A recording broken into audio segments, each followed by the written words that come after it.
Ray. What do you want to do tonight? The same thing we do every night, Pinky. Try to take over the world. Hello, this is Stuart Wilde. Welcome to our tape, Creating Miracles in Your Life. In this tape series, you will learn an understanding of the universal law. We will look at the nature of your life's mission, and we will develop an action plan so that you can absolutely materialize those things that you want. Through the laws of attraction, you have the ability to pull to you almost anything that you can visualize and make a part of your feelings. In order to get a good grip of this concept, I would like to read you my book, Miracles. Miracles, Step 1. Understanding the Universal Law. Creating miracles in your life is no more complicated than understanding the metaphysics of the universal law. And because that law is basically indestructible and therefore infinite, we know that the power used by miracle makers in the past is still available today.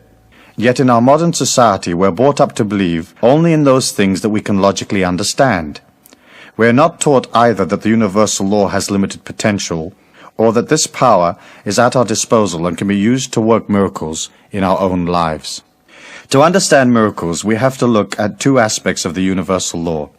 Firstly, there lies deep within all mankind an immense power, and secondly, the power is impartial and unemotional. Call it the universal mind or Christ consciousness, or what you will.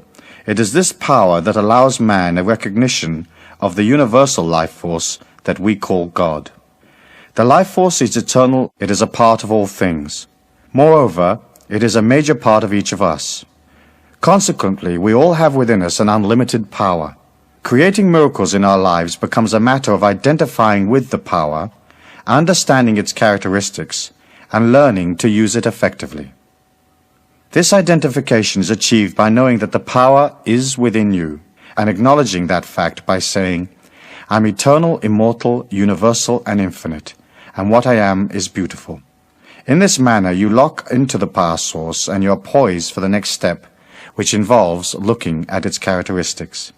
The universal law is impartial and unemotional. It has no way of knowing what you want, nor does it discriminate between your hopes and aspirations, likes and dislikes. It is pure energy. It accepts whatever thoughts, feelings, and actions you project, and reflects them back to you unemotionally, in the form of events that you experience day to day. In much the same way as electricity illuminates both a brothel and the vicar's tea party, the universal law does not differentiate between different types of energy in your life. It will give you anything you believe in, no more and no less.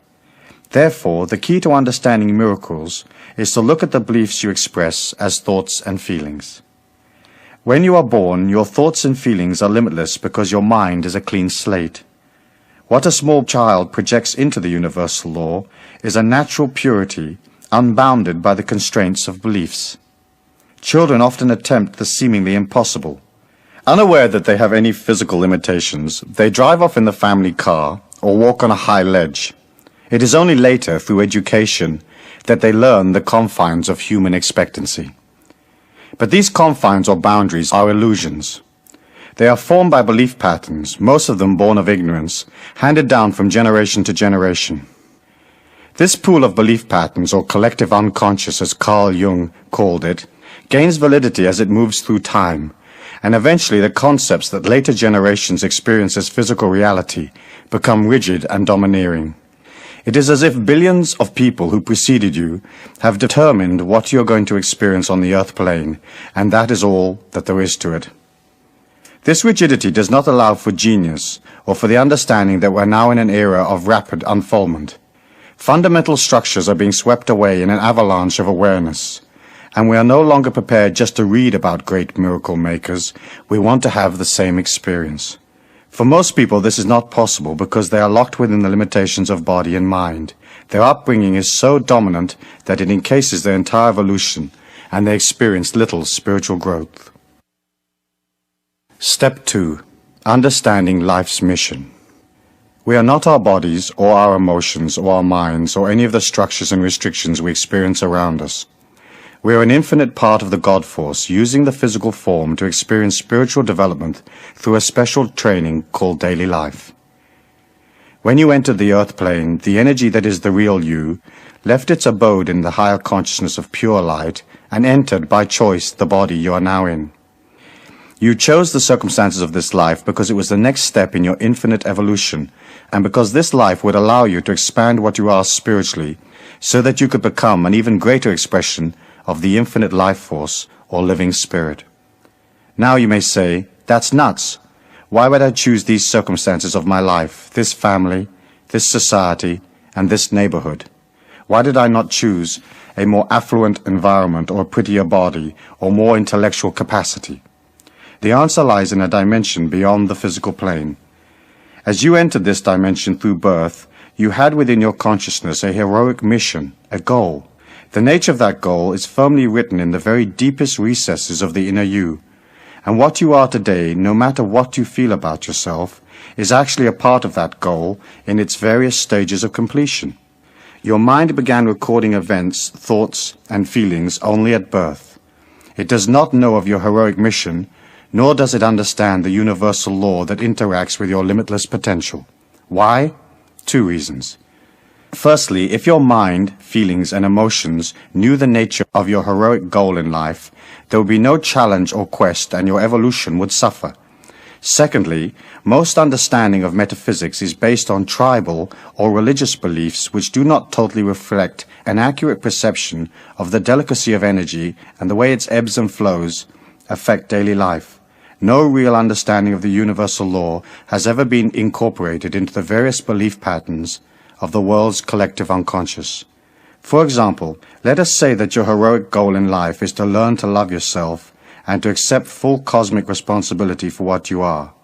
And let us say you have had a number of previous experiences on the earth plane in which you were weak and indulge yourself metaphysically by leaning on others rather than contributing to your own energy or support. If you knew of this in advance, you would begin to favor the one course of action over another. You would intellectualize yourself into positions or feelings that you wanted to achieve, and your mind would dominate your every move. Evolution does not work that way. You cannot overcome weakness by fighting it or thinking your way out of it. You overcome weakness by leaving it behind. This means that you become aware of the inner tendencies that bring you down, that do not support a belief in self, that do not endorse a love of self, and you say, I don't want to be that anymore. Then you move yourself out of the slovenly ways of the collective unconscious into discipline and power.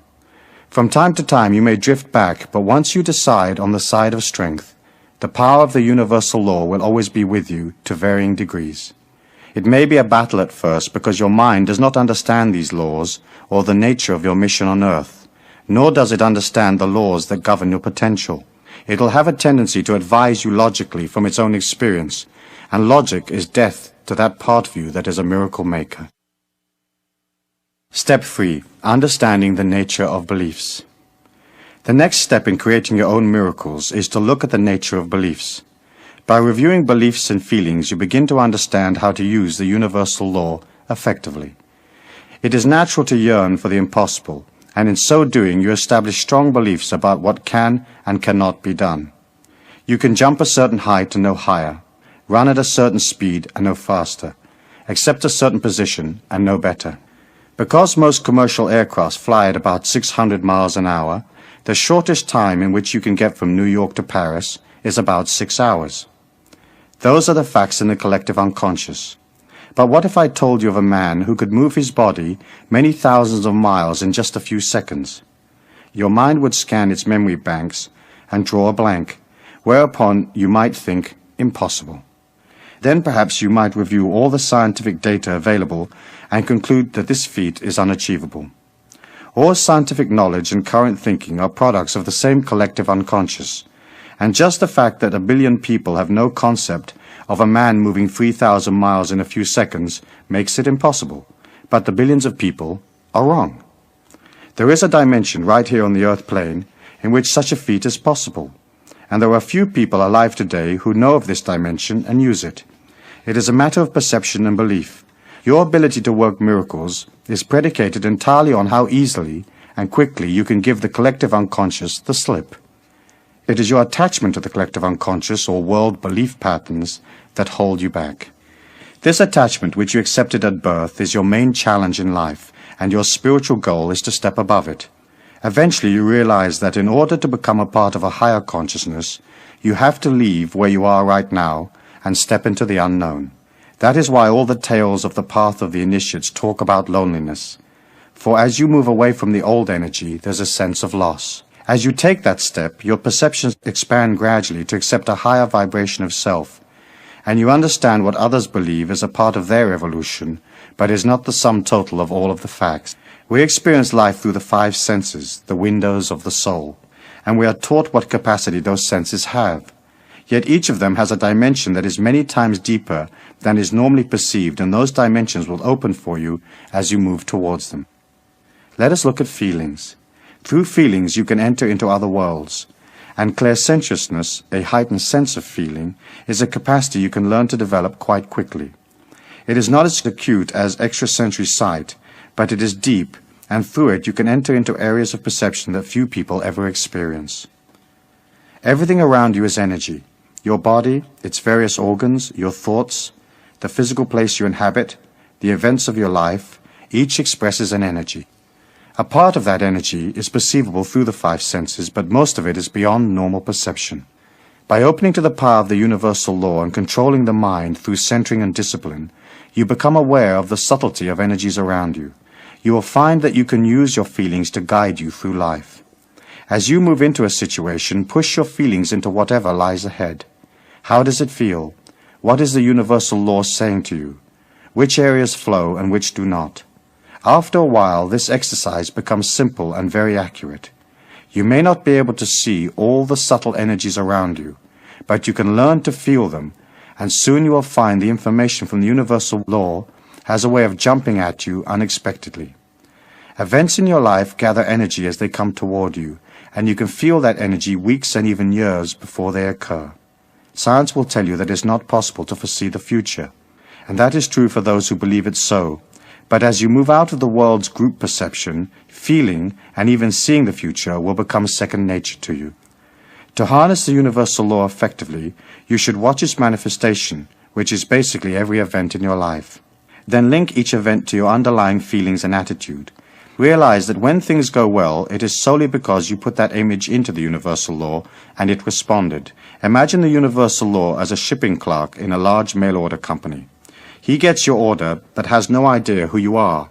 If the order says size 8, he sends out size 8. It is of no concern to him whether or not size 8 fits you. He merely complies with your request. In daily life, your feelings, thoughts, and attitudes are your order form. So before you decide to change your present conditions, you will have to be very sure what you want from life.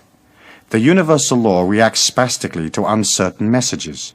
You have to write clearly, and you have to be able to accept whatever you're looking for. Let us say you want to win a large sum of money, give up your job and spend the rest of your days laying in the sun. You dream about the cash and you sigh and you say, wouldn't it be lovely? But is that actually what you want? You might very soon find yourself bored, and though your mind would like to lounge in the sun, the inner you might say, I should have stayed where I was, there was more potential there. Creating energy for yourself, through the universal law, is not just a matter of wishing for things willy-nilly. You have to realize that the power is within you, and once you take the first step towards it, whatever you create will be for your highest good. It might not be exactly what you thought you wanted, but you had better be ready for the consequences. Before embarking on a miracle action plan, you ought to spend some time meditating on the conditions or material objects you want. The universal law is the shipping clerk waiting for your clear and concise order. The currency with which you are going to pay for it is belief. To create something with absolute certainty, you have to establish the feeling within you that it has already happened, that the condition you desire is already a part of your life. That can be hard because your mind, knowing nothing about the workings of the law, fights back. You affirm, I am rich, and your mind contradicts, you're not. The conflict that developed confuses the universal law, which is about to deliver your heart's desire. This clash of opposing energies has been the challenge of the would-be initiate since the beginning of time. It is the hunt for the Holy Grail, or the slaying of the dragon. It states that no one enters the kingdom of heaven within until he has tamed the dragon of negativity that he inherited from the collective unconscious. Figuratively, you will have to leave the earth plane even though you may be still very much a part of physical reality. Dimensions are not out there someplace between you and the stars. They are inner worlds or inner journeys. These journeys have an inner reality and an outer manifestation in the physical. So anything you can conceive is actually a part of you right now. The fact that you do not have it to hand matters not. Whatever it is that you conceive is in a state of gradual becoming. If you affirm, I am rich, you have to start feeling rich, thinking rich, and holding a rich attitude. Walk around expensive stores. Have coffee in the best hotel in town. Begin to act and feel as if you already have the vast fortune you know the universal law is about to deliver to you. This way you create a concrete reality of wealth within your inner journey, and it will then become manifest in your outer journey, the physical world. If you can maintain that feeling and power and live as if your wish has already been granted by the universal law, your wish will be delivered, guaranteed. But you cannot be half-hearted or you will dissipate your personal power and nothing will happen. You'll have to take the path like a warrior.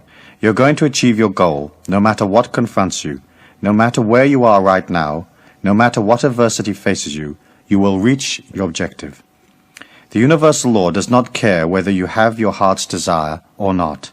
Therefore, you might as well make up your mind to collect. You can have anything you want, and when you create it, it becomes yours. Often we feel we do not deserve success, or wealth, or complete health, or anything else we might yearn for. We are taught in childhood that we're not worthy, or that somehow we owe something to society, or the physical plane, or that we have some kind of special sin that we should atone for before we can enjoy what we want out of life. That is not the case. The law does not discriminate.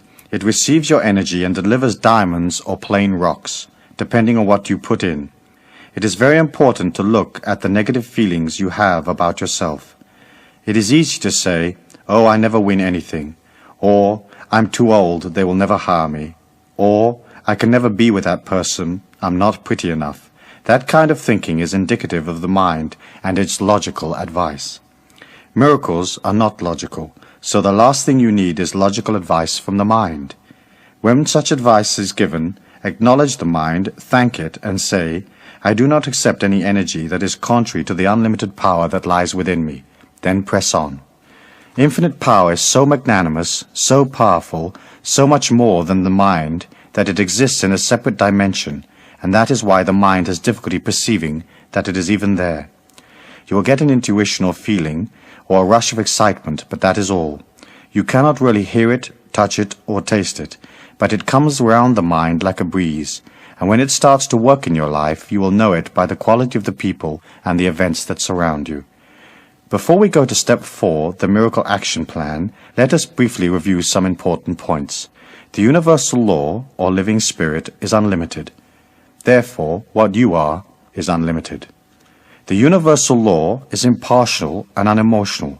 It cannot discriminate. It will give you anything you believe in. You are not your body or your emotions or your mind. You are a part of the living spirit, learning. No matter what your circumstances, the universal law can be called upon at any time because it is the real you. Whatever you create for yourself by understanding the mystical, metaphysical aspects of the universal law is yours because you created it. You deserve it. Miracles are not gifts from God. They are a part of you, which is God. Finally, the universal law is in balance and harmony by its very nature. And so, as you set out on your action plan, you will not be able to infringe on others. Whatever you create will have to be for yourself. You cannot will the universal law onto others by saying, "I want this to happen to my friend." This would be infringing, because not knowing the nature of your friend's heroic life plan, you are not entitled to change it or in any way alter what he is going through at this time. He has to experience life for himself, as he also has unlimited power within him, and a part of his growth pattern is discovering that fact. Within the universal law, there is no dual energy, good and bad, saints and sinners.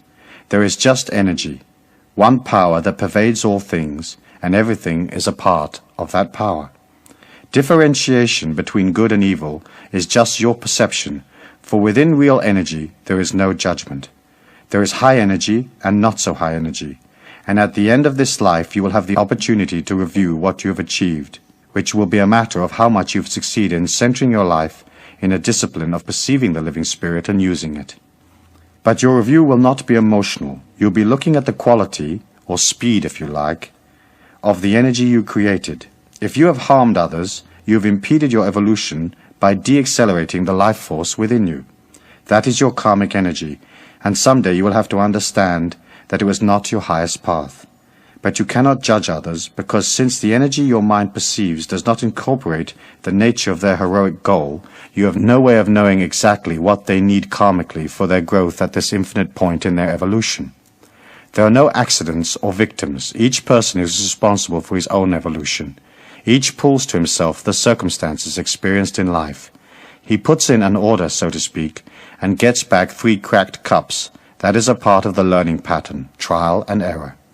This lifetime is yours. You may be involved in relationships and loved ones, but basically what you make of your life and how you pass through it is your evolution.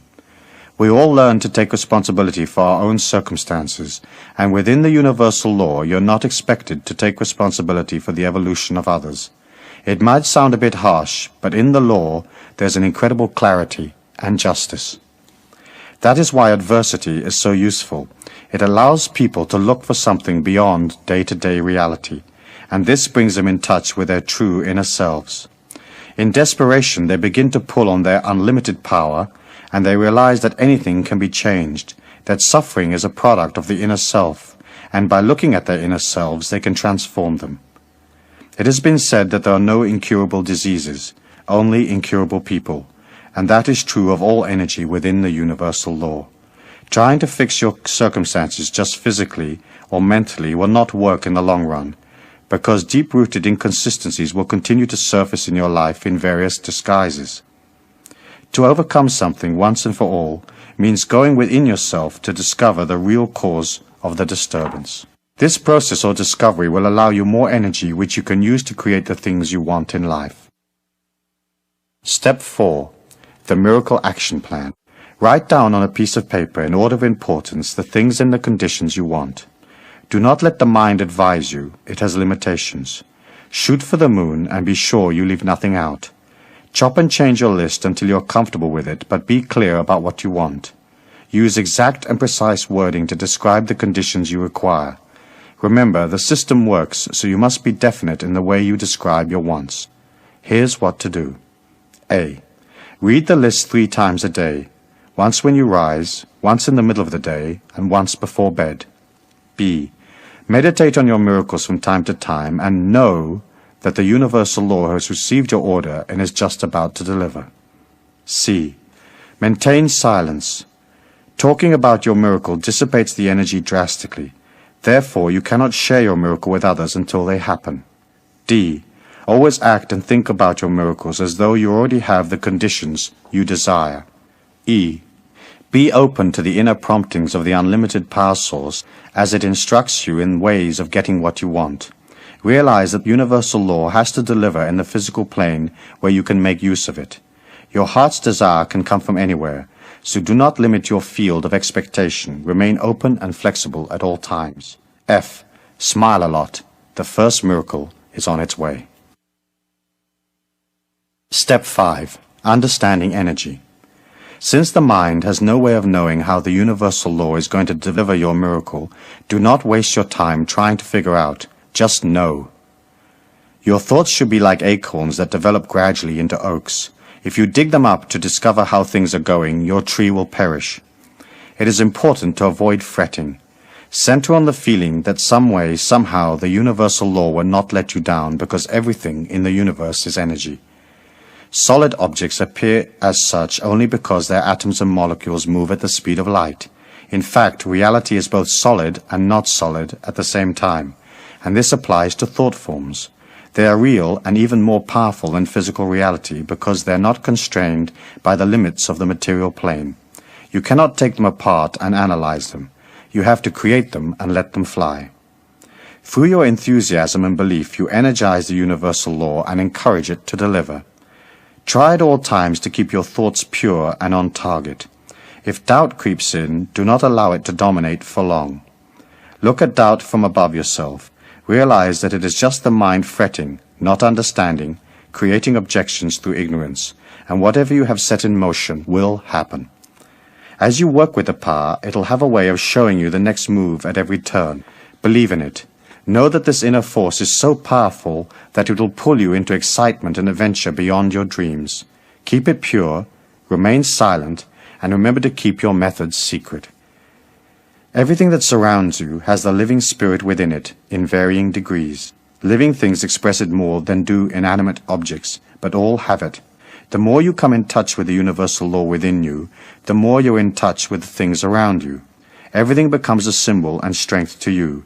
The world helps you, and the fuller you become, the more dimensions you can pull from. A very dear friend was walking along a street one day, wondering what to do with her life.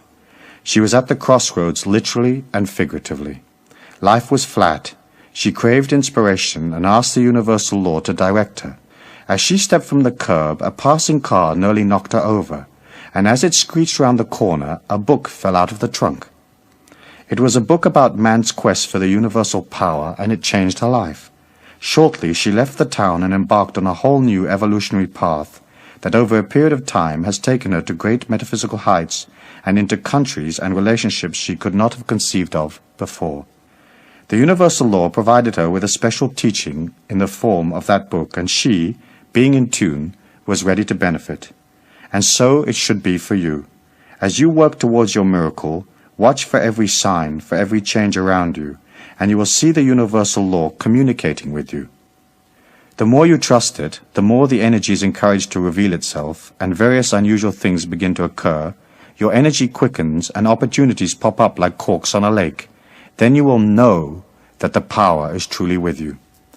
This coming in tune more than anything else will help you manifest your desires. You cannot act negatively in one part of the universal law and expect the other part to deliver your miracles unaffected. As you watch your life, you become expert at reading symbols, and you see that you are the only one responsible for what you are, and that everything around you expresses an energy. The clothes you wear, the things you say, the people you associate with, the food you eat, the places you go are all statements to the universal law of what you are. The quality of these statements, or the coming in tune with yourself and your surroundings, is the key to your spiritual unfoldment. What you are has great power. Its energy oscillates and reflects the amount of living spirit or God force that you express.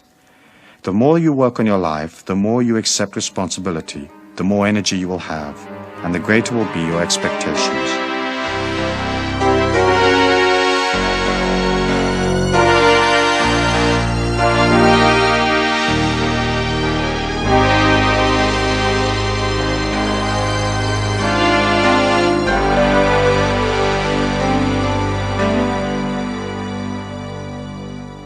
Suppose you have a special project in mind and you want to be sure that you have the maximum possible energy available. Let us say you're heading for a job interview. You've put that job on your miracle list, and the universal law has opened a door, and you're halfway there. Here is what to do. 1. Continue to see your miracle coming into physical reality. See yourself with the job granted until 72 hours before the interview, then forget it. 2. On the day of the interview, rise early. Spend as much time as possible on your own. Avoid interpersonal conflicts. Tell the universal law that you're ready and willing to accept the miracle you have been asking for. 3. Abstain from such energy-lowering substances as alcohol and drugs. 4. Eat lightly. The universal law manifests in you and through you. If you eat great amounts of heavy food, your energy slows, and the universal law within you has difficulty expressing itself. You should have salads, fruit, natural healthy food in sparing quantities. Stay away from junk food. 5. Before you set off for your interview, relax a moment. See the situation as flowing and positive. If you already know the person you will be meeting, see him or her in your mind's eye, happy and smiling, receptive to your energy. See the interview going well. See the miracle delivered. Step 6. Understanding time. Within the universal law, there is no time. Things are in a state of gradual evolvement. A tree has no concept of time because its essence is eternal. It responds to the warmth of the sun, but it is not in time. It develops from seed, expanding gradually to full maturity, and so it is with the universal law. It can deliver instantly, but if your energy is not all there, it will seem to you as if it has taken time. You have to learn patience and keep moving towards your goal, knowing that your thought forms will manifest. If you are moving towards one particular miracle and a different avenue opens up unexpectedly, take it. The universal law delivers in strange ways, and what you think you desire may just be your way of expressing a totally different goal. A good friend of mine wanted more than anything else to be a film director. He graduated from film school in London but found that he could not get any work because of a technical complication. To work in films in England at that time, you had to have a union card. But you could not get a union card unless you were working. In effect, the union created a closed shop. My friend's miracle was stuck. One day, out of the blue, he bumped into an old school friend who owned a restaurant, and because of his financial straits, he gladly accepted a job as a waiter. Working hard each day, he spent his spare time watching films and keeping his dreams alive through study. Each day at noon, a well-dressed old man came into the restaurant. My friend served him diligently, and over the months the two of them became friends. One day my friend asked the old man what he did for a living. The old man replied that he was just about to retire from a job that he'd held for many years. "What job is that?" asked my friend. "Oh, it's pretty boring, really," replied the old man. "I'm president of the Filmmakers' Union. Not much ever happens." 15 years later, I was flying across the United States, lazily watching an in-flight movie, when to my great delight I saw my friend's name on the credit of a major film. His miracle had been delivered. When you move into an energy alignment, you can never tell what will happen. Watch for signs. Use your feelings to help you decide. And if, after that, you're still not sure, do nothing. If a direction is right, you will know it automatically. If, however, making up your mind requires you to go through great trials and tribulations, you can be sure that that particular course is not the one for you. Basically, it is well to remember, if you have to ponder a decision, it is usually a mistake. When the universal law delivers, you will know. Start your miracle list with a couple of modest requests. Then as you experience the universal law delivering, you will feel the power of success around you. And that in itself becomes a valuable affirmation. Each time you reorganize your list, spend a few moments thinking about how well your last miracles worked. Affirm your power by visualizing your success. Then, as you accomplish one miracle after another, you will have the confidence to go on to other things. Step 7. Understanding your personal power. In conclusion, we will discuss how to establish an energy of power around you. Your mind's natural negative alignment will tend to make you think that your miracles are not going to come true. Therefore, in order to achieve complete success, you have to work constantly on your mind's doubt. Remind yourself that you're not your mind, and you do not accept an energy contrary to your goals. In this way, you establish a pattern of positive affirmation in your life. Write down in your own words 9 affirmations that express your belief in yourself and your complete fulfillment in this lifetime. 3 affirmations for the dawn, 3 for the day, and 3 for the night. Before reviewing your miracle list, relax, center your mind, then read your affirmations slowly. Make your affirmations strong. Be sure that you feel their power and that they mean something special to you. The words and feelings that you believe in have the strongest energy. Here are a few examples from which you can build. I am a powerful, positive individual, and all events in this day are for my highest good. What I am is beautiful, and I pull to me this day only beauty and refreshment. This day is a day of balance. I am completely aware of my body and all its needs. What I am is eternal, immortal, universal, and infinite. I see only beauty and strength every moment of my life. I see only beauty in all the people who are pulled to me, and what I am strengthens and refreshes what they are. What I am is infinite. I do not judge the evolution of others. What they are right now is for their highest good. Each action I take this day is an expression of the God force. Therefore, each action I take is a part of my infinite creativity. There is no real sin, only energy.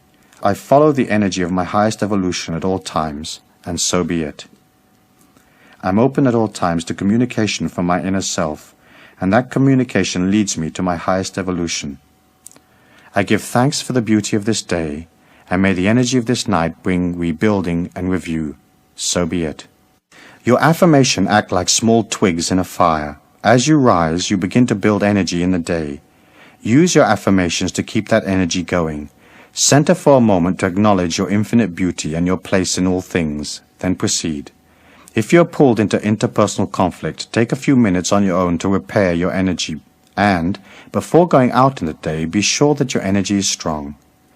If you care for your power and your balance and you center your life, no harm can befall you, and you enter into worlds that few people are even aware of. Create your day the way you want it. See it going well. See each person you meet as positive and open to your energy. See the day as harmonious and flowing, and see yourself evolving through each and every experience. Finally, before setting out in the day, see the white light of the living spirit around you, protecting you and strengthening what you are. Realize the more you believe in yourself, the stronger the white light becomes. It acts as your shield, and from time to time each day, you should re-energize it by seeing it vibrant and strong, and by affirming that what you are is a part of the living spirit or God, and that each moment of your life is one of exhilaration and learning. Your position on the earth plane as a miracle maker is inherent in the infinite power that lies within you. That limitless source lies there waiting for you to step up and collect your heritage, and when you do, the power will always be with you, and that is guaranteed. So be it. As we listen to my book Miracles, there are probably a number of concepts contained in the book that you may not be familiar with, or that perhaps is different to some of the religious or philosophical beliefs that you may hold. And I can understand that. And of course my belief is that each person should seek out from the information around them those concepts, those ideals, morals, and values that suit them. You're an individual, and you have to develop your own philosophy of life from within the context of living life. And using that philosophy and that morality, you will develop within yourself a powerhouse of strength, because it'll be yours. You won't be living a second-hand philosophy or a handed-down philosophy from somebody else.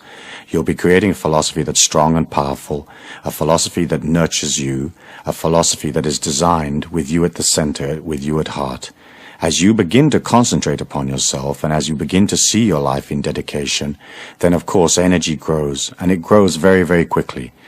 You'll have the impression that things are only moving along slowly, and sometimes perhaps you may even find yourself being a little bit impatient with yourself, striving and yearning for more, and yet somehow not necessarily seeing all the results that you want all at once. However, you have to remember that the inner power that you have is a hidden energy. It does not manifest itself necessarily in events around you. However, as that power exudes, it is like a light that goes out, and bit by bit everything begins to shine more brightly. At first, the change isn't really noticeable, because the power that you've exuded over your affairs and your life, the energy that you've placed into your home and your job and the people that you love and the people that surround you, it has a pattern. For that pattern to change, it takes time. It takes time for the light to go inside that pattern of your life, to enliven it. And usually you'll find that it'll take a number of months before the changes begin to occur, and then it'll take a number of years before all of those changes in your life are consolidated. You have a heritage or a goal in your life to become free, to become an absolutely powerful individual that is not dependent upon the rest of the world, that is not emotionally sucked into the world. You have a heritage to get to that peak. Most people never make it. And the reason they don't make it is because they are reluctant to move away from the old lifestyles. It's almost as if they live in a prison. The gate is always open. There are no guards, and yet somehow they've got so friendly with the prisoners and the regimen of living in this prison that they can't walk out of the gate. We're living in a world today where there is a very, very desperate need for enlightened beings. People that have a higher consciousness, people that can expound a new philosophy, a new light. You heard in the book me talking about the Golden Age, and that has been an archetypal symbol in the mind of man since the beginning of time.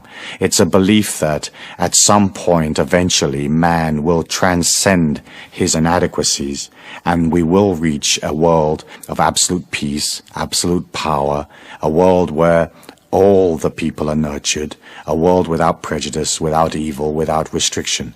But as a metaphysician and as an evolving person, you have to understand that 1,000 years in the history of our planet is just a bat of the cosmic eyelid. It isn't any time at all. And so often as you look at, let's say, for example, the peace movements in the world, the hunger movements, the movements for social justice, the movements for full employment or whatever, you can see how everybody is yearning and rushing and pushing and trying to make it happen overnight. If you put that same kind of negative yearning into whatever cause you feel strongly about, what you're basically saying is the world is not okay. For you to have a transcendent lifestyle, a lifestyle of true power, where everything flows to you naturally, you have to see the world as beautiful. Inside the mayhem, there is all sorts of growth experiences. Inside the difficulty, the famine, the wars, there is man struggling through his inadequacies to discover himself. When you can understand that and detach a little bit, you can allow this whole process to take time. Can you imagine if the God Force wanted to change the world?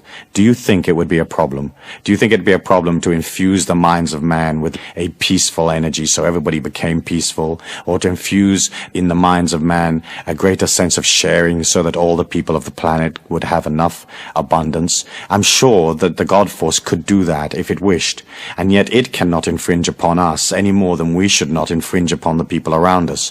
It has to allow everybody to come up gradually and to understand those perceptions gradually. As you become more powerful and a stronger person, people are going to come around you. Your family members are going to want to know, hey, how come you're living a little bit of a different lifestyle? Or how come you've changed? Or how come you're looking smarter and your clothes look better and you're more groomed and it seems like you have more money and more travel and more fluidity? And they are going to come to you. When they come to you, you can act as a teacher. You can inspire. You can show them the positivity and the strength that is there in life. However, what happens to some people is they gain a modicum of power and then they want to go out and change the world. When you want to go out and change the world, what you're saying is the world isn't okay. And you have to accept it as beautiful. You have to accept that it is divinely perfect. Even though to our finite minds, as we are in this energy pattern, battling through the inconsistencies, sometimes it seems to us like it's not okay. Hey, wait a minute, I feel pain, I feel discomfort, I feel frustration. Where's the employment? Where's the money? Where's the world peace? But in fact, when you look at it as an overview, if you could leave the planet and go up about 200 or 300 miles and look back at it, you can see that there is a gradual sense of improvement. You can look back to the 60s and see that, for example, the energy today in the 80s and as we move on into the 90s is much more powerful than it was in the 60s. And the 60s were more powerful than the 40s. And the 40s was a whole different era than the turn of the century. And so you can see that man is coming very, very quickly. I mean, almost like a train through the night in his evolution, but it will take time. And as you develop this power, your main function is to express it with this unconditional love to people, not imposing your opinion upon people, but just waiting for them to come along and ask you. If a person comes and asks you for information or for advice, give it to them as fairly and as equitably as you can. But don't go out and seek people to fix. Don't go out into the society and say, I gotta fix this. This is terrible. I gotta fix it. You don't have to fix it. It is what it is, and it's coming up as time goes on. If we look through the Miracles book, we can see that in it there are one or two unusual concepts, or concepts that do not follow the average philosophy or the more usual religious philosophies. And I wanted to take a moment at this time to just extrapolate from the book and from those concepts and expand on them, and to give you a greater awareness for your consideration. And then you can incorporate those concepts into your life if they feel comfortable for you, if they nurture you, or not include them as you wish. The first thing that you probably will have noticed from listening to miracles is that there is an utter simplicity to it. The process isn't complicated. As human beings, we tend to think that things have to be difficult, that things have to have a modicum of struggle, that getting money has to take effort, that being in love has to mean that somehow we lose a part of ourselves or whatever it may be. In fact, when you look at nature and you look at life and you look at energy in motion, it is utter simplicity. Think of the clarity and the simplicity of a lightning bolt. It isn't complicated. It's just this pure flash of light. And in the same way, as you begin to create miracles in your life, be careful that you don't complicate the issue. Isn't it true that sometimes we'll head off on a project and we'll make it immensely difficult and immensely complicated when all we had to do actually was walk across the street? When you relax and you allow that freshness and that simplicity and that humbleness to come into your life, things appear automatically. Where it says in the Bible, the meek shall inherit the earth, meek did not mean wimpy or weak or people that you could punch up. It's basically a sense of simplicity, of naturalness, of an alignment to nature, an understanding that everything is perfect and that everything will flow to you. And as you come out of the intellect and more into this magnanimous feeling of limitless inside of you, the simplicity begins to develop and everything has a natural beauty. The next concept that I wanted to discuss was the concept of God as energy rather than as a personality. God as energy has been the cornerstone of all the mystical, metaphysical teachings through all time. And it was an understanding that in fact God is light, and that light is love, it's expansiveness, it's going beyond, it's outward seeking, it is nurturing and caring. In the old tribal days, you can imagine these tribal people with a very limited education, with sort of very low IQs, with very low life expectancy, living in difficult circumstances in the desert in North Africa, or a tribal person living in Central Australia. They didn't have an understanding of complex energy patterns. Psychology only began in the 1900s. Words that we take for granted like ego and persona and dream interpretation and psychoanalysis are all very modern concepts. In the olden days, tribal man did not go into his mind to seek out the complexity of the psyche, the complexity of the subconscious mind. And so you had a tribal system where there was no electricity, there was no modern appliances. They just lived on the land with their animals, with their loved ones and tribal members around them. And so they had tribal leaders and tribal princes. Dukes owned various chunks of the territory. There were warlords and shoguns. And so it was natural for them to express a higher power or a divinity in a personality.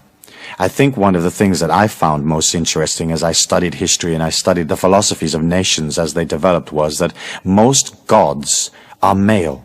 In almost all of the traditions, they're male. And the reason that they are male is that the hierarchies of the tribes, the princes and the priests and the leaders of those tribes were also male. There wasn't a conception of powerful goddess female. There has been that goddess energy naturally throughout the whole of history. But generally speaking, if you look at the major religions and the major philosophies of the world, God is always a male figure. And the reason that is so is because the tribal leaders and the warlords and the people that ran the tribes were considered the most powerful energy within that tribe, and they were masculine because they lived in a very earthy time. They had to be warriors to survive. They had to scratch a living from the earth with no tools, no electricity, no equipment to do it with. And so it was very important to be strong, and if you weren't strong, you died. In biblical times, life expectancy was only 20 to 30 years. I mean, if you were a 30-year-old male, you were old. I mean, really old. And wise. And so, as you look at this tribal system from which we have come and which is so much a part of our inner feelings, and you can see that we've inherited the masculine God idea from those early days. If you are in a religion or a philosophy that has one of these masculine God figures of the top of the philosophy or as a divine entity in the philosophy, then what you need to do is to somehow take the image of that masculine figure and bring it into yourself. As you try to expand power, it is almost impossible to do so if you see God outside of yourself. And the reason why it is so difficult to do that, if you do see God outside of yourself, is that what you're saying is, I do not control my life. Some entity above me or beyond me is controlling my life. And of course, that is the case for the vast majority of the population. But as you become a more powerful person, if you can internalize that male God figure inside of you and understand that that energy is exuding, then you can hold on to the philosophy, and it doesn't affect the quality of your religious belief. In fact, the quality of that belief is enhanced because you get in greater touch with what that image is, but also you internalize the energy and you have it in your life. And I think that's extremely important. You see, in those days, in the olden days, it was very hard. I mean, it was impossible, in fact, for a tribal member to understand God as light because they weren't part of energy. Today we understand it. We understand what's in a light socket. If somebody talks to us about a laser disc, we may not necessarily know what a laser disc is in its intimate details, but we have an idea. We know what a laser beam of light might be. And so we're infinitely more sophisticated. If you met some of the characters out of the biblical times, you'd be amazed at how thick they were, you know? You wouldn't hang out with them for 5 minutes because you, inside you, have all of the energy of 2,000 years that has come on since. And so you have the sophistication of a society that's moving so many thousands of times faster than it was in the olden days. And so for you to develop that same kind of sophistication, I want you to consider internalizing your God figure or your divine entity, whatever that may be, and realize that that figure is inside of you rather than outside of you. And I think that's a comfortable way of converting yourself from one of the more older traditional philosophies into a philosophy of self-empowerment. And that, of course, is my main interest. I don't have an interest in changing your religion or changing your philosophy. I only have an interest in seeing that you become a more powerful being. The next concept that I think is important is that you'll notice in the book very early on, I talk about the God force or God being impartial. And that to most people is a very unusual concept because we have been taught that God had emotion. If, say, for example, you go into the Bible, you can read all sorts of stories about God being angry with these people and God being pleased over here and God telling people this, and there was a lot of emotion.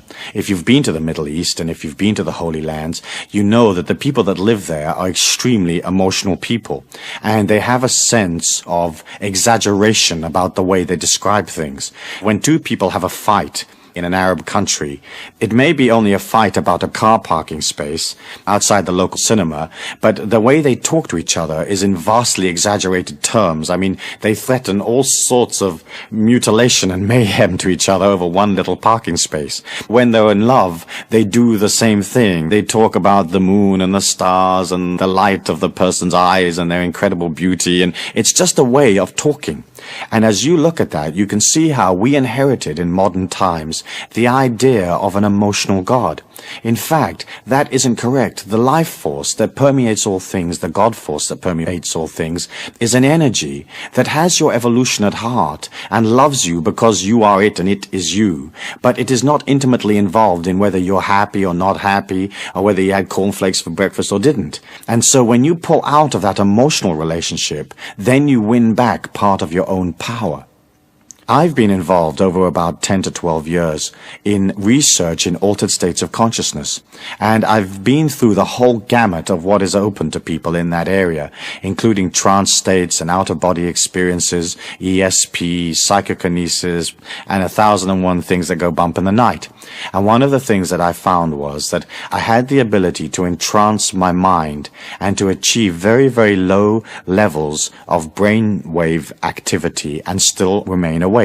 A normal person or a person that hasn't trained in brainwave techniques or in altered states of consciousness, as their brainwaves slow down, they automatically cross the threshold into sleep. And the training basically that I was involved in was a training of learning to stay awake when the brain is basically dormant. As I got involved in that, I began to see symbols, and I trained in understanding how symbols express themselves in those inner worlds. And one day, when I was in a meditation, in a trance, I saw this tube. and it's the same tube that people who've had near-death experiences describe. And it's a tube that seems to lead to other worlds. If you're familiar with those near-death books, basically what happens is somebody has a terrible accident and they get them to hospital and they basically die.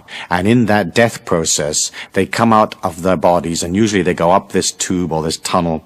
And at the end of the other tunnel is some kind of celestial kingdom. And often they're met by some kind of spiritual entity or Jesus or whatever their symbol is. And then, because their body recovers on the operating table, they get twanged back into their body. Usually the spirit entity says, "Not yet." And then bang, they're back. And the surgeon's pumping adrenaline into their heart. Well, one of the things was that when I was in these altered states of consciousness, I saw this tube. And eventually, over a period of years, I had the ability to move up through this tube and to direct my consciousness to the other end of the tube and to enter into those celestial worlds. One of the first things that I discovered there was the nature of this God force or this light. And so when I talk to you about the God force, I'm talking to you from my own experience. Subjective as it might be, it's an experience that I've actually had. And the light is more magnanimous, more loving, more expansive than there are real words to describe. But the first thing that I did notice was that that light or that energy didn't have a lot of stuff or opinion about who I was. Unconditional love is the total acceptance of another being, and the way that the God force relates to you is to totally accept you. If the God force was emotionally involved in your life, then that would not be total acceptance. And so that was one of the realizations that I had in these experiments, and I've talked to other people who've had the same experience, and each and all of them confirm the same characteristics of the impartiality. And the impartiality does not come from not caring. It is not like the life force or the God force doesn't care about you. It's more like it loves you so much that it'll allow you the time and the patience to become what it is you want to be. As you look at the book, you can see that I talk about how the world is energy, and that your body is energy, and everything that you are is energy.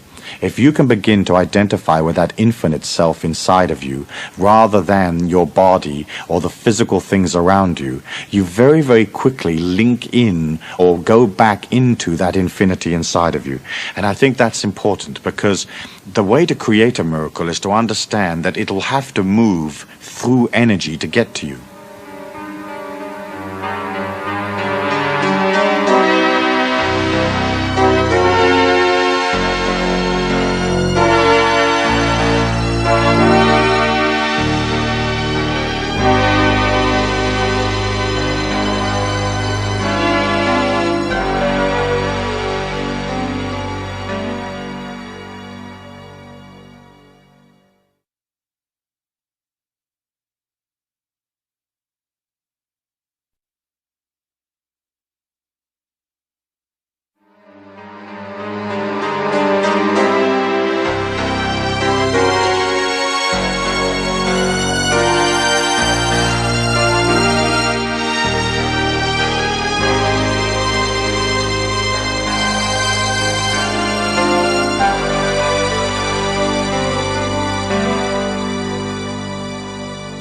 If you see the world as very solid and factual and intellectual and logical, then there isn't any logical explanation as to how you may be healed overnight, or any logical explanation as to how you may receive a vast sum of money tomorrow without effort.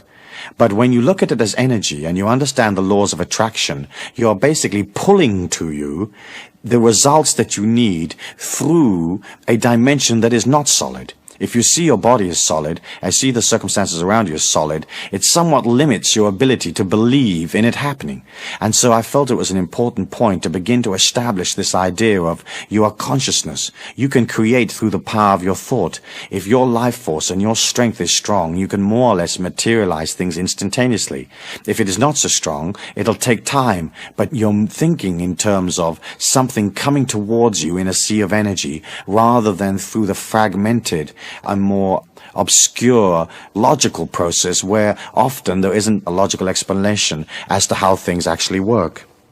Part, I think, of your energy as you begin to develop into this miracle maker is that you should consider detaching somewhat from the social, ethnic, tribal energy that we all come from.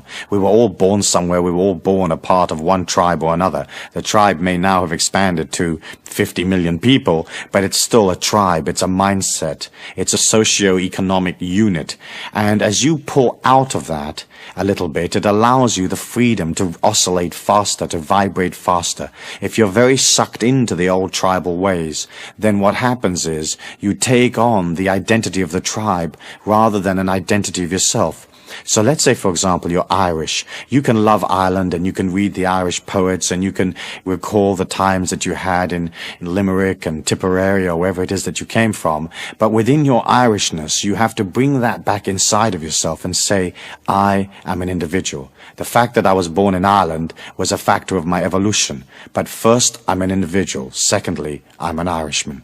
And as you begin to detach one pace or one step away from the tribal energy, then again you begin to win back your power. You begin to win back that power that will create the miracles for you. Throughout the whole of time and throughout the history of man's struggle within himself, there have been initiates, there have been great beings that have managed to go beyond the limitations of the earth plane. And the way they did it was they won the battle of the mind. There's a part of you that will hold on to the negativity, the fragmented, the ego, the belief in limitation, and there's a part of you that is expansive and loving and joyous and heading out. And those two parts will always be in contention with each other. At the beginning, perhaps, the negative part or the personality part may be much, much stronger than the infinite, positive, expansive part of you. And the name of the game is to begin to overwhelm the negativity with positivity. You've heard me talk perhaps in the past about being careful with your vocabulary, being careful with the way that you present yourself. If you're going to come out of positivity, you have to come out of it all of the time. You have to establish that energy inside of you, an energy of hope, one of transcendence, one of serving humanity without infringing upon them. And then as you begin to do that, the inner mind that it retains so much of that negativity, that darkness, it begins to back away. But you have to remember that you've been on the earth plane a certain amount of years, and that inner mind is not going to let go just because you say, oi, get out of here.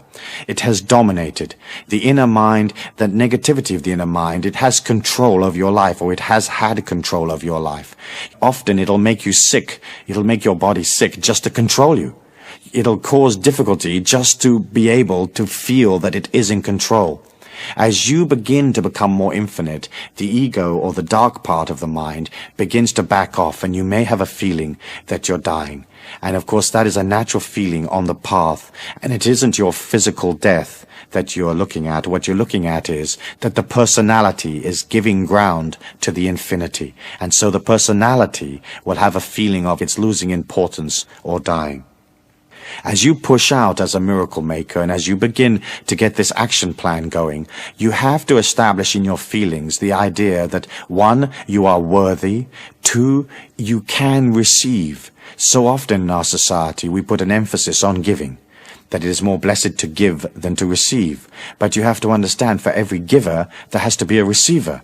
When you feel comfortable in receiving, when a person offers you something, take it. It doesn't matter whether they offer you a polyester lame shirt with a nude on the front that sort of moves when you move. You take it. You say thank you, and you take it. And it doesn't matter if you don't want it. Because sure enough, if it becomes a part of your possessions in that kind of energy, then somebody will come along to you and they'll say, listen, I'm going to the party, and I need a polyester shirt with a nude on the front that moves when I move. And you'll say, well, I've just got the perfect one. Begin to practice accepting. When you see money in the street, pick it up. Even if it's only a penny or a cent or whatever, pick that thing up.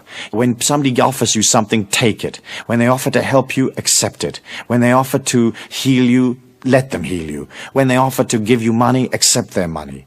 And as you begin to open to receiving, then that energy can come to you. Look at nature. It doesn't have a problem receiving. The animals don't sit there and think, gosh, I better give rather than receiving. They're flowing naturally and simply through the forest, and they receive. And they receive nurturement for one kind or another, food and water and whatever they need to survive. And so I want you to center upon that. I want you to center on being a person that is ready to receive. And once you are comfortable with receiving, then the quality of your giving is enhanced because you're bigger.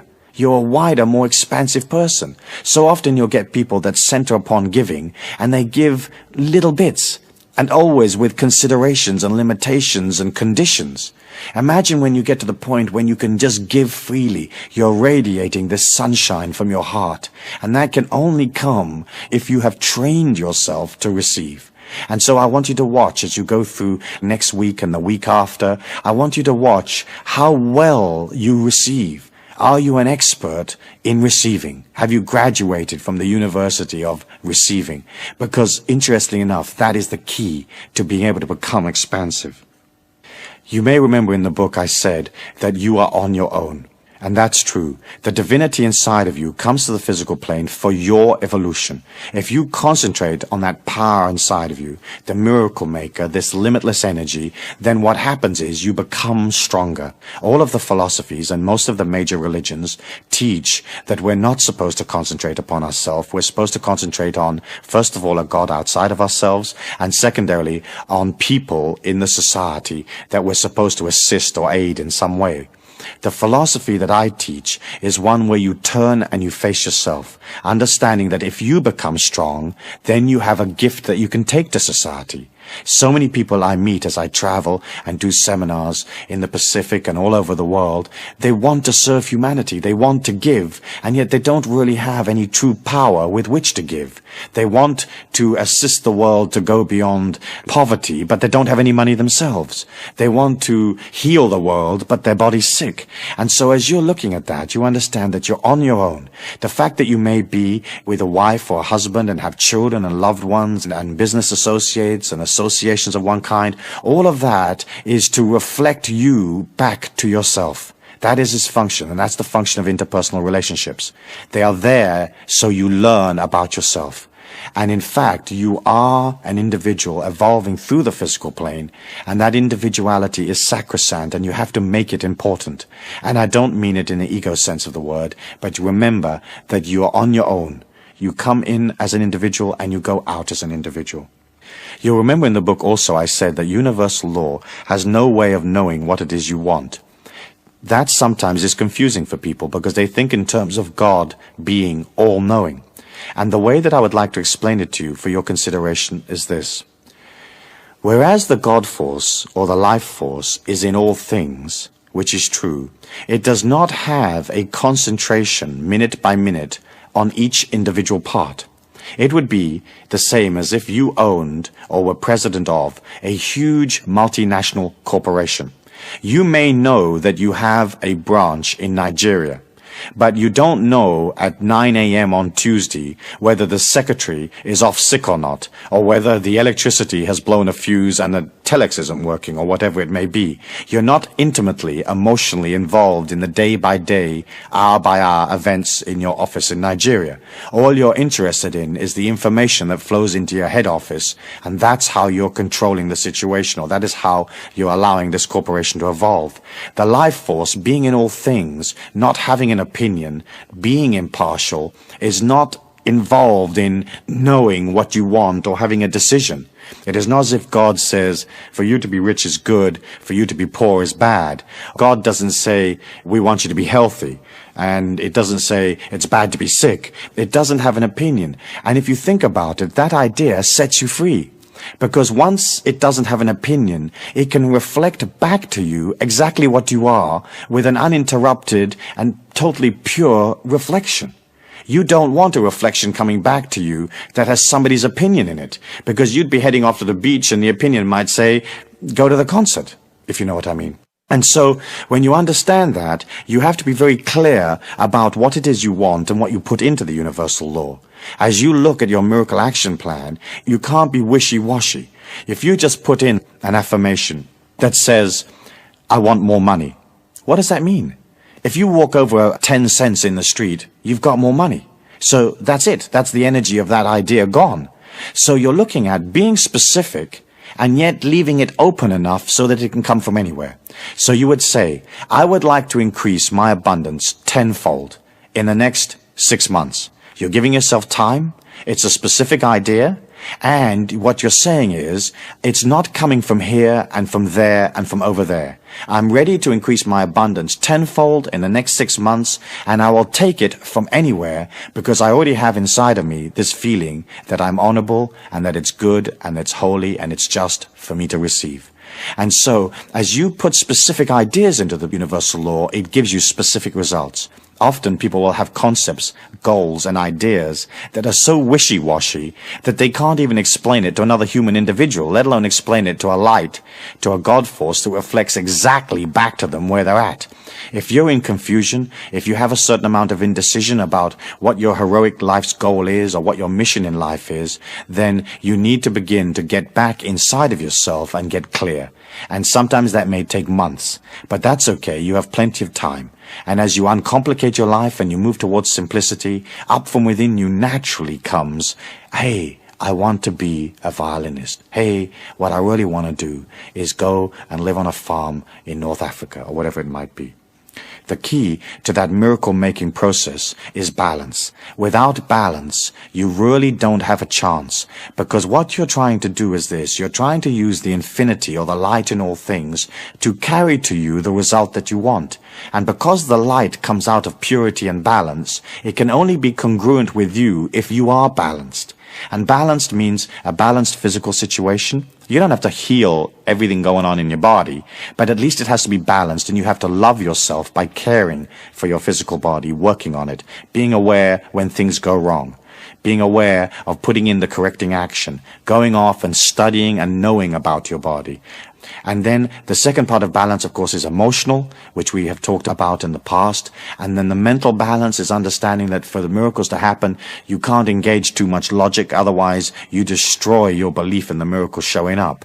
And between those three items of physical balance, emotional balance, and mental balance, you walk through the physical plane in a measured and powerful way. You don't rush. You don't allow yourself to get out of control. You don't give away your power unless you particularly have to, or unless you make it your decision to do so. And you try to keep as much of your life as immaculate as possible. Then as you begin to create this action plan and you begin to put those miracles up in your mind, you're going to have to remember that there is no time, because we live in a state of eternal now. And in that eternal now, you have to create your affirmation or your visualization or your goal in your feelings. If you can feel it, granted. If you can feel yourself moving through those circumstances that you desire so much, they will be there. If you think that they're outside of you or that they're attainable at a later date, then you'll never pull to you those things that you want. And then as you begin to resonate those feelings and you begin to nurture this little flame of your own intention, then because it is within you and because you believe it, it is granted. But there is a time lag between you conceptualizing the feeling, conceptualizing the goal or the miracle action plan, and when it is delivered. And in that time, you are going to have to be patient. No negative yearning, no frustration, no stomping your foot or whatever. You have to wait. And the more you wait, and you know it will be there, that in itself becomes an affirmation where you pull it to you. 10 years in the life of a human being is not a long time. It seems long because we live it minute by minute, hour by hour, day by day. But 10 years is not a long time. And so as you put out those ideas, you wait. Any kind of negativity, any emotion, any negative yearning, and you destroy the plan. As you begin to change yourself into this exhilarating, exciting, fluid, adventure-seeking person, I like the use of affirmations. And affirmations are words that you invent or words that you particularly like, that mean something special to you, that affirm your individuality, your power, your strength.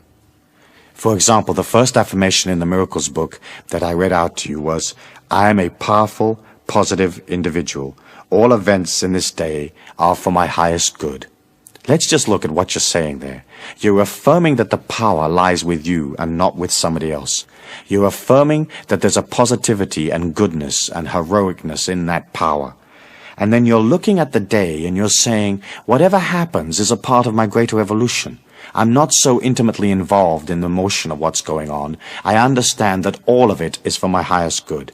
And as you begin to create that kind of affirmation within yourself, and you repeat them from time to time, what happens is that the contents of your mind changes. Then what it reflects out into life changes, and the quality of your life improves.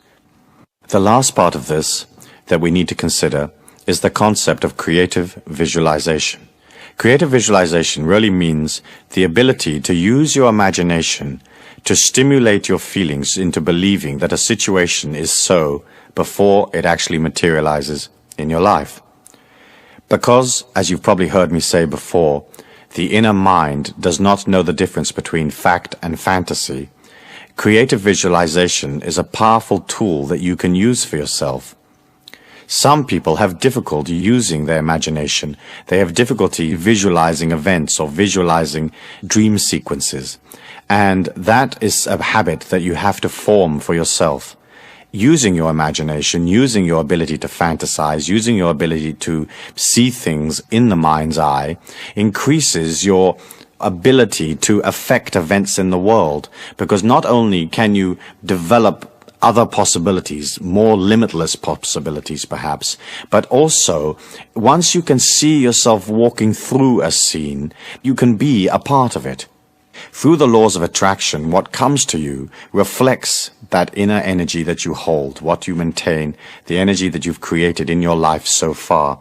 And so imagine this, if you can create a powerful and strong image of yourself as a miracle maker, as this wonderful, wonderful human being that has so much to give, so much to offer the world, then that being comes alive. It is almost as if by putting that energy into the mind, you shine a light in there that stimulates the mind. And so, whereas often people have moved so far away from fantasy and imagination and so solidly into materialism and logic that they don't have an ability to conceptualize things that are not actually logically right there in front of them. They don't have the ability unless they can literally touch it and taste it and see it. If you can begin to practice this idea of creating your imagination the way that you want to see yourself, then you have within you a wonderful tool that will allow you to become a more powerful being. You can use creative visualization for self-acceptance, and that in itself is a very large project, is it not, for some people? Do you accept yourself the way you are?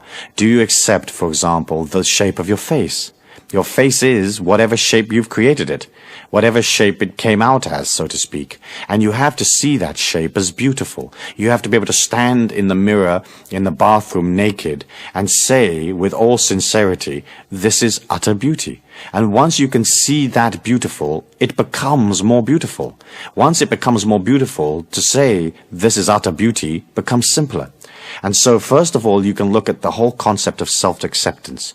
If you will give yourself time to go beyond your limitations, if you will forgive yourself for your transcendences or for those parts of yourself that are less than powerful or less than honorable, then you begin to heal your entire personality.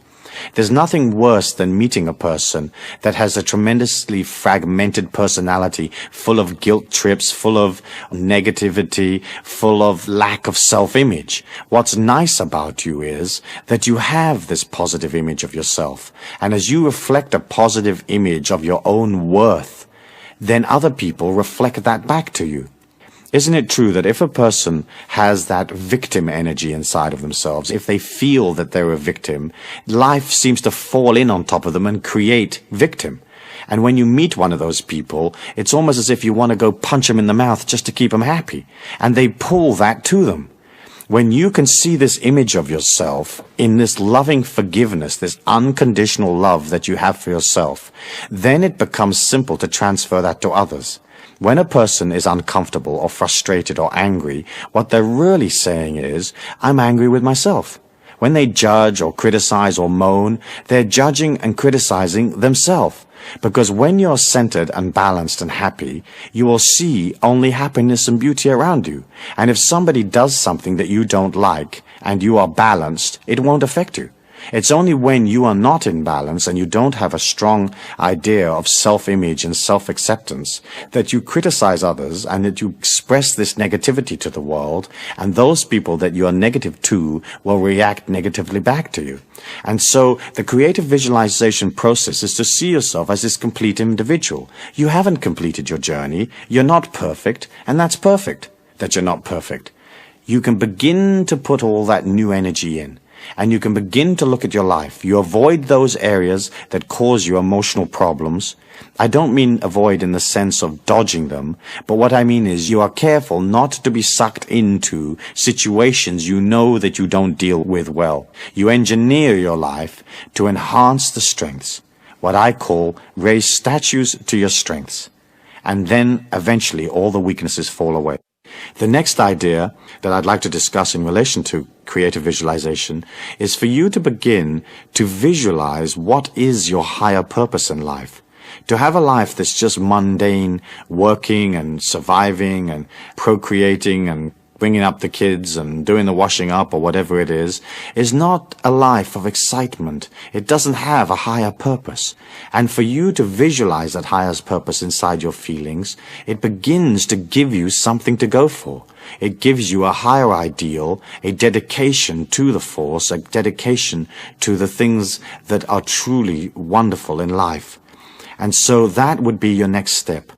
Once you have a powerful image that you can carry out to the world, that can be some use to the world, then you're looking at developing a dedication, a higher purpose. And if you don't have a higher purpose in your feelings right now, then use creative visualization to see yourself walking in or walking through life with some kind of higher purpose, whatever that purpose may be. There are many possibilities open to you. Perhaps a great diplomat, a peacemaker, perhaps a person of great creativity, perhaps a person who brings to life this incredible ability to nurture and to care for people. Perhaps you're an organizer and that's your gift to the world, that you can organize it. Perhaps you're a leader and you can lead it. Perhaps you're a supporter and you can attach yourself to a leader and know and understand that the supportive role is as important as the leader's role. Perhaps you're a healer, that you can bring a healing to yourself and to the people around you. But each and all of us has something that we can contribute. Your gift to the world is what you are. And of course, if you're happy with what you are, your gift is a happy gift. Next, you may want to consider using creative visualization for goal setting. And the whole trick to goal setting is to not set goals that are impossible for you. Because if you can't conceptualize it in your feelings or visualize it in your feelings, then that goal will never be reached. And so I like goal setting, which is only a little way in front of where you are now. And so everything is manageable and everything is possible. And it isn't something where you're asking for the absolute impossible, because there are things that are impossible to you right now, given the total quantum of energy that is you. However, as you begin to grow from one goal to the next and you begin to expand your experience and your abilities in the physical plane, then other areas and other goals and other possibilities become real to you. The other thing about goals is, of course, that you have to have the ability to let them go, to release them. You're going to go for the goal. If it changes, change it. You don't have to be dogmatic.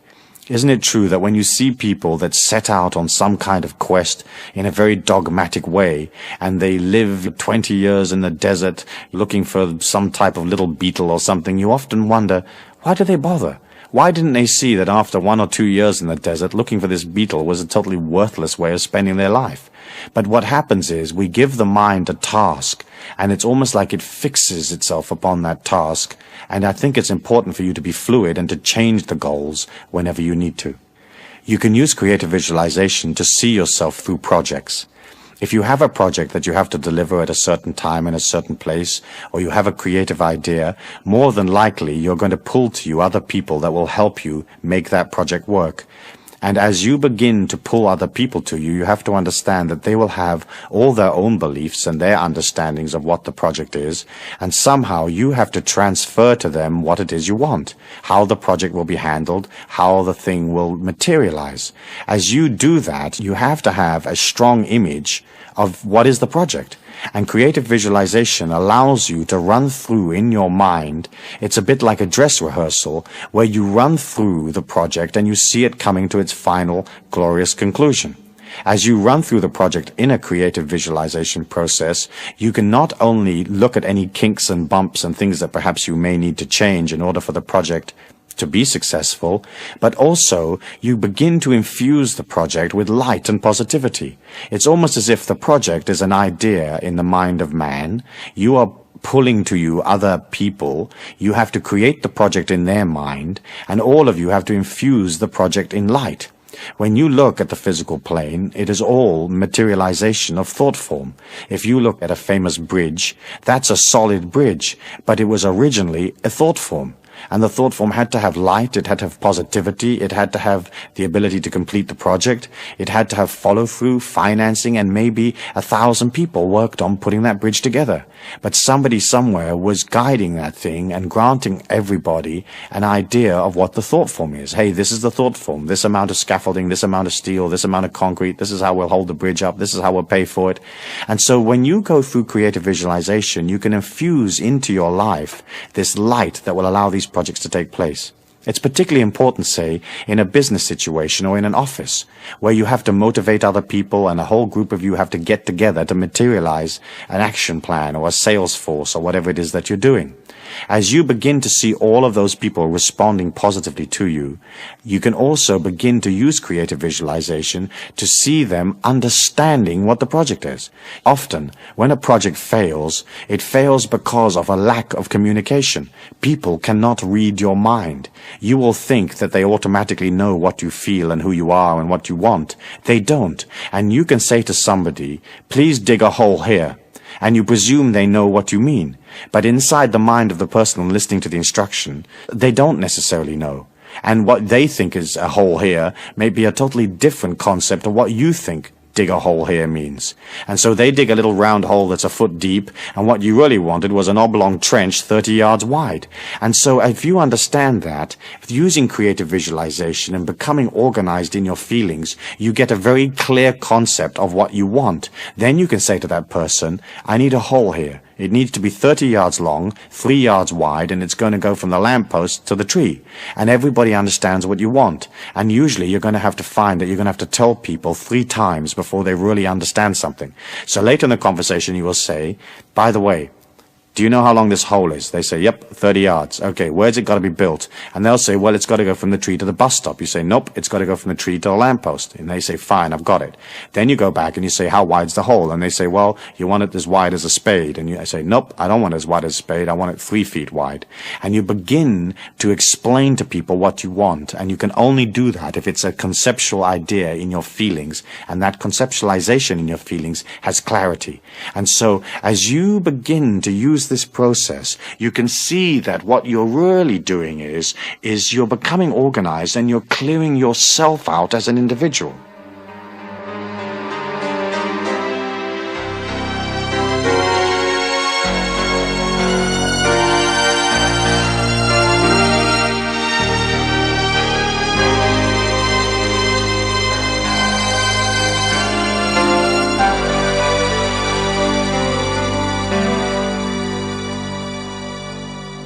Finally, I think that creative visualization can be used most effectively in creating for yourself a sanctuary.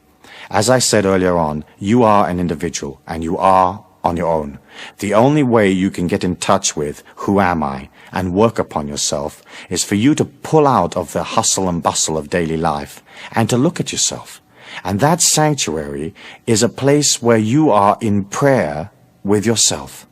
And that prayer can be in any way that you want to pray, or it can be a meditation, or it can be listening to music, or it can be running on the beach. But you do have to have time where you begin to look at your feelings, where you begin to process all of the negativity out, where you make the negativity little by making it unimportant, and you make the good things, the glorious things, the loving things important. And that, I think, is one of the main functions of creative visualization. As you develop this technique, the Miracle Maker's technique, one of the things that perhaps you're going to want to work on is your ability to pull prosperity. And of course, the very first thing that you have to do is you have to go beyond the tribal beliefs of scarcity. The world is not scarce. It is superfluous in its abundance. There is more of everything that we'll ever need than we can possibly use. We believe in scarcity because we're taught it. Using the creative visualization technique and using the miracle action plan, you can begin to see yourself more prosperous. And that is going to be vital for you because you're going to need money. And with that money, you're going to buy those experiences and those understandings and that knowledge that you need to acquire. And so as you begin to see yourself more prosperous, you become more prosperous. It's as simple as that. What makes a very wealthy businessman wealthy is the fact that he's comfortable or she is comfortable with money. She's comfortable and he is comfortable with receiving. And he sees himself in the marketplace creating many things. And those many things bring that kind of abundance. What you're doing then with your visualization plan or with your miracle plan is you're writing a film script and you're creating a film where you're living comfortably in luxury with all the things that you need around you, and all of that money energy is there. You're organized. You've got a way of taking the money. You know how to account for it. You can bank it. You can add it up. You have it in balance. You're conscious so that you know how much money you have. You don't find yourself spending 5,000 and earning 4. You find that you are in control. And in the same way as you have to train yourself to know who you are, in the same area, in money, you have to train yourself to know about what resources you have, what they bring in, and how much your lifestyle costs. If you've got yourself out of control and your lifestyle costs more than you're actually earning, you have one of two options. One, reduce your lifestyle. Cut out those things that are not necessary, that are not absolutely needed for your life. And the other thing is to go out into the marketplace and create more money. There's a simplicity in that most people miss. But it is simple. And it is simple to be in charge of money and to be powerful and to have the money that you want in your life. But first, it has to be a concept inside of you. A creative visualization and feeling that you will always be looked after, that there will always be enough money. As you develop desires, as you develop goals, you have to understand that your goal has to be like a purpose in life rather than an addiction. As you develop a goal to become a great musician, that would be a purpose. And the purpose of being a great musician would be, 1, you're expressing creativity, 2, you're doing something you enjoy, and 3, you're giving that joy to others. If that purpose becomes an addiction, it becomes obsessive, then you begin to destroy the quality of the desire. The whole reason why desires come about is that it's almost as if you can ignore them. Once you have the desire, you can put it out there, you can do all the things that you're going to need to do to materialize the desire, but also a part of you has to release the desire. And if you say, well, if I don't become a great musician, what I'll do is I'll just get joy from playing whatever music it is I play. I'll get joy from listening to other people's music. I'll get joy of creating this dimension of sound around me that gives me pleasure. And so you have to be careful with that, because so often desires become obsessions. And that, in a way, has a way of destroying your ability to materialize that desire. It all really goes back, does it not, into you believing in yourself. And of course, you can't say to a person, hey, believe in yourself, if they don't. What you have to do is you have to begin to see your life as an affirmation of your belief in yourself. And as you begin to see where the successes are, what works and what doesn't, then slowly but surely you come into an energy where believing in yourself is natural. You naturally know that you can follow through, that you can deliver.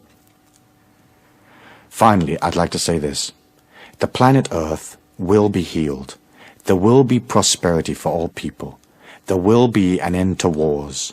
There will be a golden age. However, as humans, we have to understand that it may take time. It may take a long time. But we can be sure that it will be there, because it is so much part of the inner yearning of humanity. When you pull out of the day-to-day life and you become prosperous, you become peaceful, your body is healed, you have already created the golden age within you.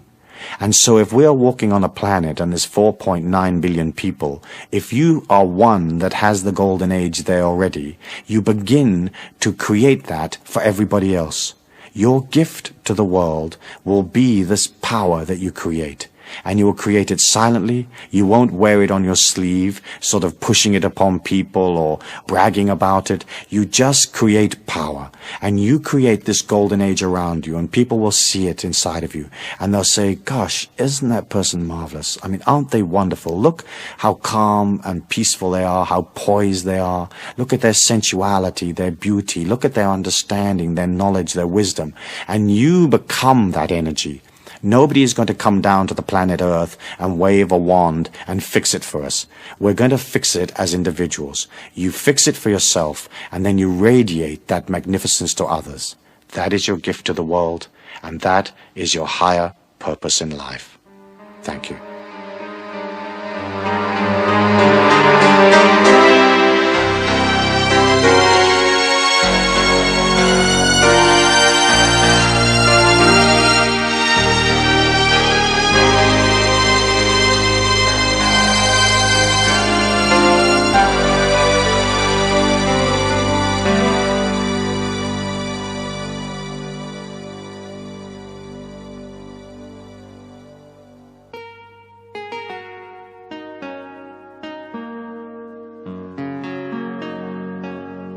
There now follows a Creating Miracles in Your Life meditation.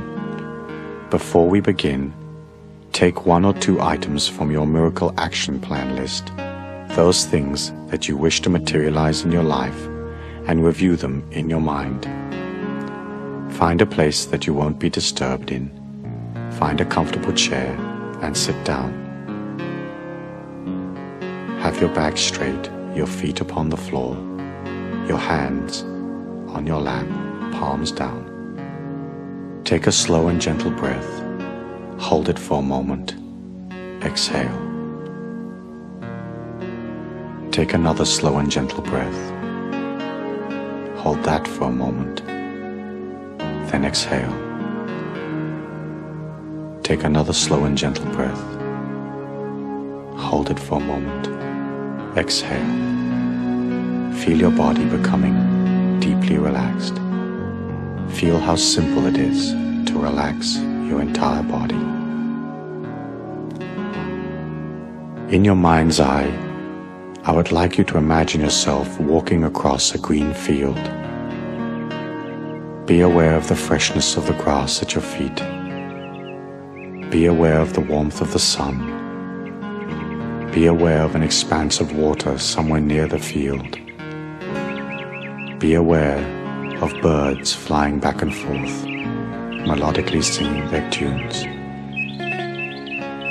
And as you walk through this field, I want you to become aware of a sense of deep inner calm, a sense that you and nature are one and the same, that you have within you the same abundance that is in nature. And as you walk along this field, I want you to be aware of a small hill in the distance. Walk up towards the hill, and as you get to the top of the hill, I want you to find a comfortable place to sit down. Sit with your back straight and your feet upon the floor, your hands in your lap, palms down. Take a moment to put your mind into your left foot and totally relax your left foot. Next, put your mind into your right foot and relax your right foot. Then transfer your mind into your legs and totally relax the muscles of your legs. Feel your body becoming more and more relaxed. Relax your upper torso. Release all tension from your chest. Take a slow and gentle breath. Hold it for a moment. Exhale, going deeper and deeper, deeper and deeper. Release all tension from your neck and your shoulders. Relax the muscles of your arms. Feel your hands heavy in your lap. Release all tension from your neck and shoulders, the muscles of your jaw, and the muscles around your eyes. Take a slow and gentle breath. Hold it for a moment. Exhale.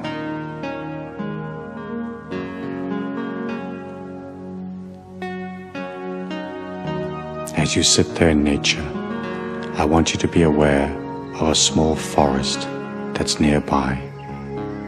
Get up from where you're sitting and walk calmly and gracefully toward that forest. Begin to walk into the forest. Begin to feel the life force of the forest all around you. Feel yourself entering deeper and deeper into the forest. You become aware of the fact that it's getting darker and darker. The vegetation all around you is getting thicker. Your progress is slowing somewhat. As you move through this forest, feel a deep sense of inner security, even though you do not know where you're going. Continue to walk down this path through the forest, and as you do so, be aware of the vegetation that is thickening around you. Be aware that somehow, some way, your progress is slowing almost to a standstill. And as you look at your body, be aware of the fact that the vegetation is growing around your limbs and around your legs. Allow the vegetation to hold you and to wrap you. Be aware of vines and bushes that are growing around your arms, holding you in position. Allow that to happen. Allow that to be. And as you look at these vines and you look at the vegetation that's holding you in place, become aware that that vegetation is in fact your limitations, the programming that is a part of your mind. Be aware of how much that limitation has served you in the past. Be aware of how those limitations have allowed you to reach this point in your life. Become aware of the fact that you now wish to release those limitations. Beside you, there in the forest, is a stick. I want you to move your body just a little bit so that you can pick up the stick. Once you have the stick in your hand, I want you to begin to thrash and to cut and to break away that vegetation and those vines that are holding you in place. Do that now. We'll wait for you.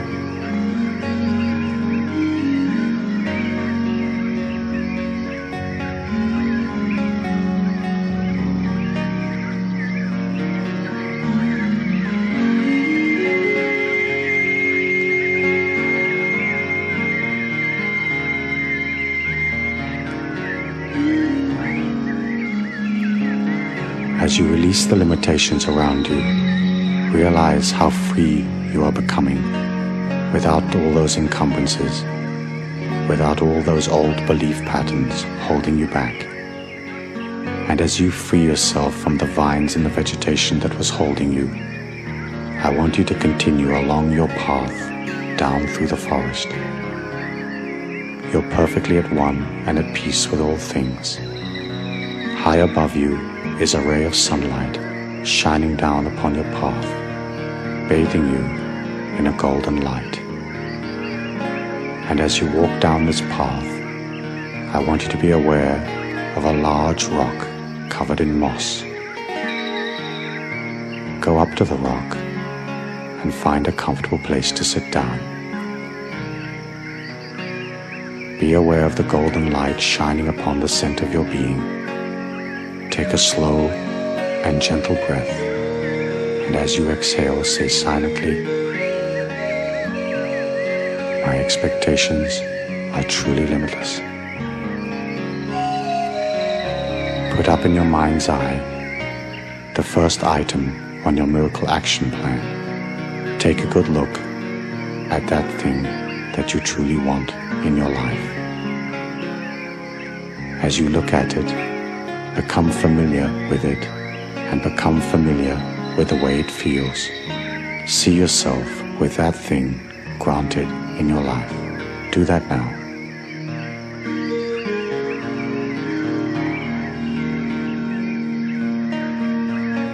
When you're truly familiar with what that thing feels like, I want you to put it on like an overcoat and have it permeate every molecule of your being.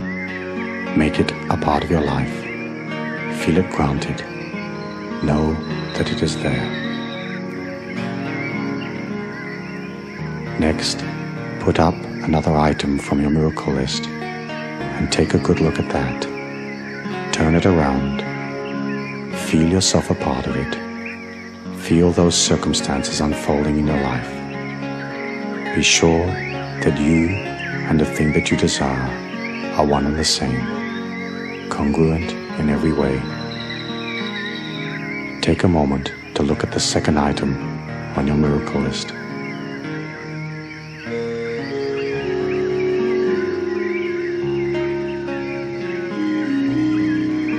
Once you're sure that you really know what that is, and once you can feel yourself a part of it, and it is a part of you, put it on like an overcoat.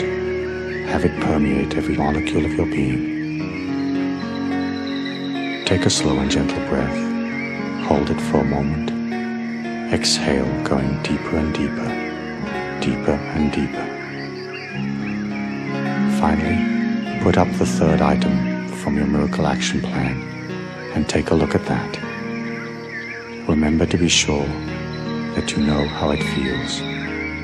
Remember to make it a natural part of your life.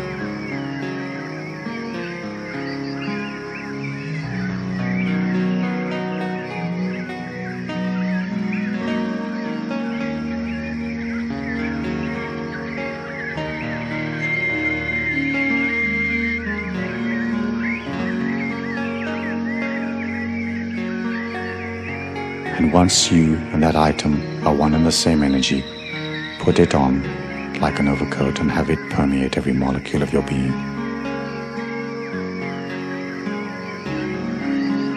Be aware of the ray of golden light shining upon the center of your body and allow that body to diffuse through your entire being.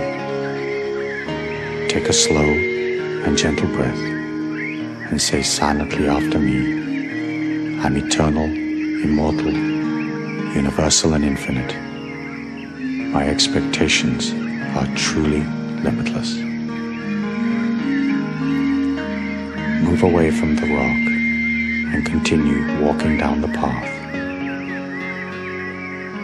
As you walk down the path, going ever deeper and deeper into the forest, become aware of a nature spirit or some type of nature being sitting on a tree stump up ahead of you.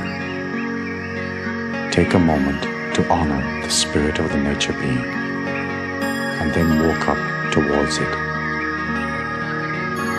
Realize that the nature being is truly powerful, truly all-knowing. The nature being tells you that you may ask it one question about your life and it will answer. Ask your question now. We will wait for you.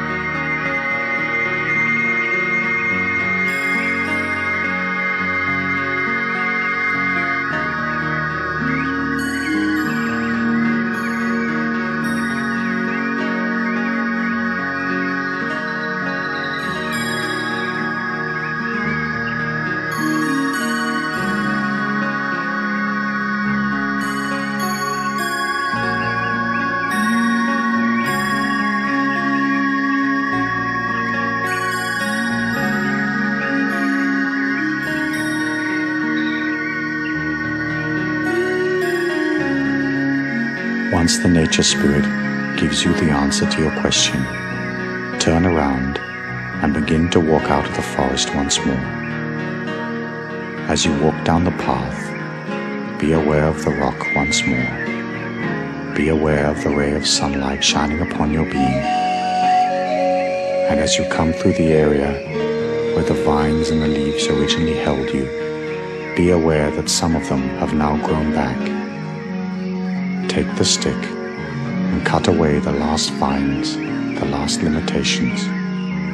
And when you feel totally clear of any restriction or limitation in your life, walk gradually and peacefully out of the forest.